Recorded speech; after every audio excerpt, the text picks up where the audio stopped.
This is video 3 of this series, How to Break the Dyspnea Cycle. So this is going to be tip number 2 in breaking the cycle. All right, so here's the cycle, showing you this again just for a recap.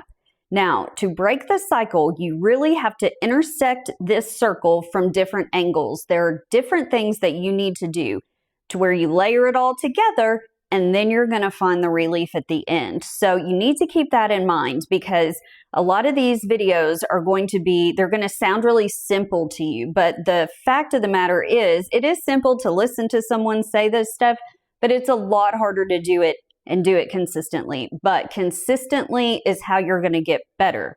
So you need to save this video because you will forget and you're going to need to go back to it. All right, so we already said that step 1 is practicing those breathing exercises. Retrain your body how to breathe. Now, step 2 is going to be along those lines. You are going to be retraining your body on how to react to shortness of breath.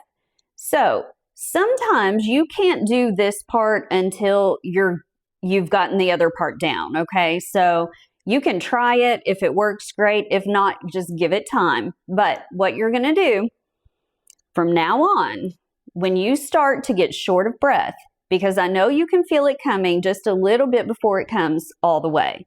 When you start feeling that coming up, you need to stop what you're doing. Now, this is important because a lot of people, or I should say 90% of people probably, will actually try to finish whatever task they're doing so that they can rest.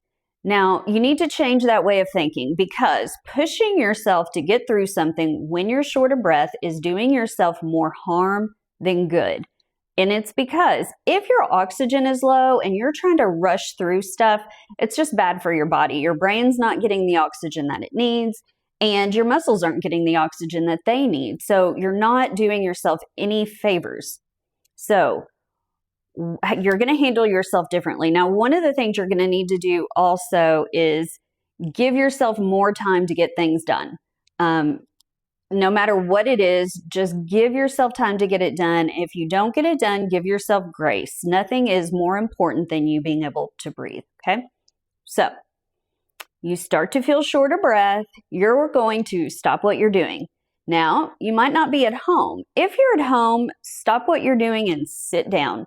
You're going to take all of the pressure off of your other muscles so that your body can focus on getting oxygen to where it needs to be, which is in your bloodstream. You don't want to be using that oxygen, so you need to sit down. All right, so like I said, the first thing you're going to do is stop what you're doing and sit down if you can. Now, you might not always be at home, and if you're not and you don't have a place to sit down, you're going to find a wall or something that can hold you up. So you can find something that you can literally just lean your back against for a couple of minutes. You're going to be taking all of the pressure off of your legs so that your body can just focus on what it needs to do, and that is to help you catch your breath. So you'll either sit down, you'll lean up against something, or if you happen to have a shopping cart, that's great. You can actually lean on it with your elbows, put your backside back just a little bit, and you can open up your lungs a little bit that way to breathe. So you get in one of those 3 positions, okay?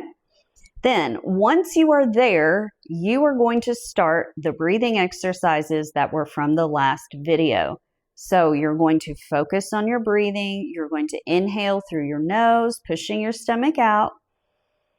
And then you're going to exhale through pursed lips twice as long as what you're breathing in. So count how long it takes you to breathe in, and then exhale twice as long.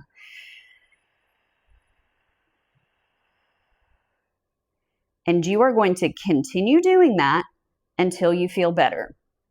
So that is pretty much it in a nutshell. Biggest thing to remember is you've got to keep practicing your diaphragmatic and pursed-lipped breathing 2 to 3 times a day. And the next time you start to feel short of breath, try this tactic and let me know how it goes. Now, it doesn't always go great because you still haven't had time to really retrain your body. So it's not going to work right off, but you got to start from somewhere. So Please let me know how it goes. I'd love to hear feedback. And stay tuned for the next video.